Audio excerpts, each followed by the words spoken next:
Hello, my name is Sophie Green and I'm the author of the Potkin and Stubbs books, and today I have for you some book related exercises that you can do at home.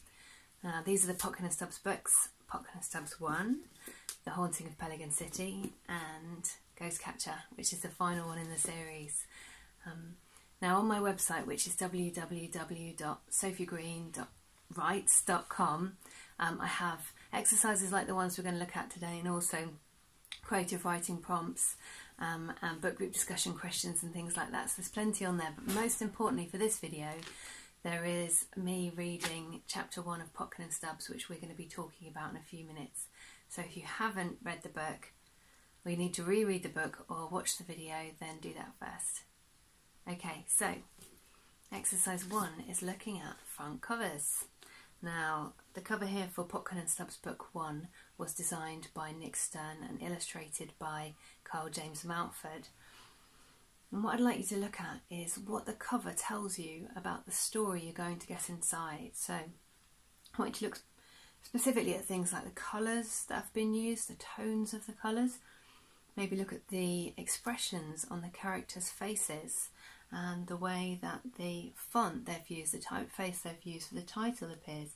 What kind of read do you think you're going to get from a book cover which looks like this? Because they say don't judge a book by its cover, but actually some of the time you should, because quite a lot of work goes into covers and making sure that it gives the reader a good clue as to what kind of book they will get inside. So that's the first part. See what you can work out about this story from the clues on the cover. Then I'd like you to do the same thing for a book of your own. You might have a book at home, or you could look one up online. Look at a cover of a book which you love and see what the cover gives away about the story inside. And then finally, I would like you to do a cover of your own. So this could be for a story that you have written or a story that you've read which you think maybe you could do with a different cover. So I want you to think about how you write the title, what kind of colours you're going to use. As many clues as you can give the reader to what kind of story they're going to be reading when they pick up your book. Now that's exercise 1, a bit of artwork. Exercise 2 is looking at character. Now in chapter 1 of Potkin and Stubbs we meet Lil Potkin, who's one of the main characters. Lil is an aspiring teenage reporter.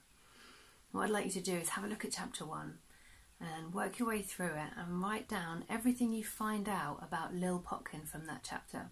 That's when we're introduced to her. So not just what she looks like, what she's wearing, but also what she's like as a character. What clues are there in chapter 1 as to what Lil Potkin is actually like?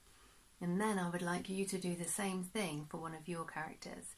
So create a character, and in the very beginning of the story, when you introduce them, give us, the reader, some clues as to what they're like. Now you can do this by describing what they're wearing, what they look like, and what their belongings are and how they treat their belongings.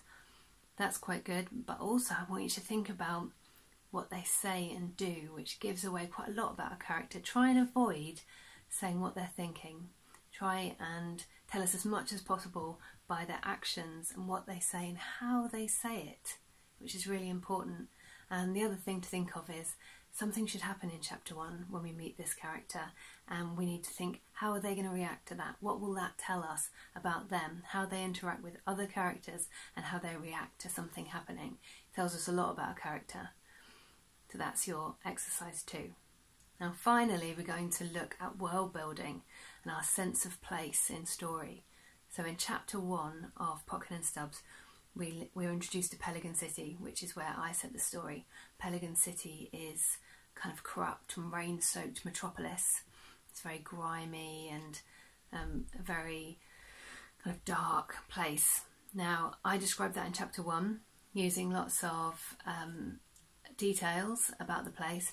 Now I would like you to work your way through chapter 1 and write down what you discover about Peligan City. There are lots of clues from the bus station and also the sort of people who are in the bus station and the way that the city centre is contrasted with the back streets. So have a look, see what clues you pick up about the world of Potkin and Stubbs, and then have a go at writing your own story and describing the place that story is going to be set in.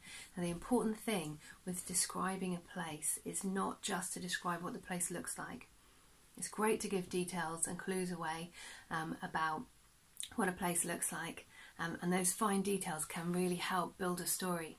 But I would like you also to think about things like what the place smells like, what it sounds like, and if there's an atmosphere there, what it feels like. Really try and bring the place alive for your readers so that they can imagine this world which you've set your story in. And I hope you enjoy doing these challenges. There are these and more on the website www.sophiegreenwrites.com. Thank you very much, and I hope you enjoy the book.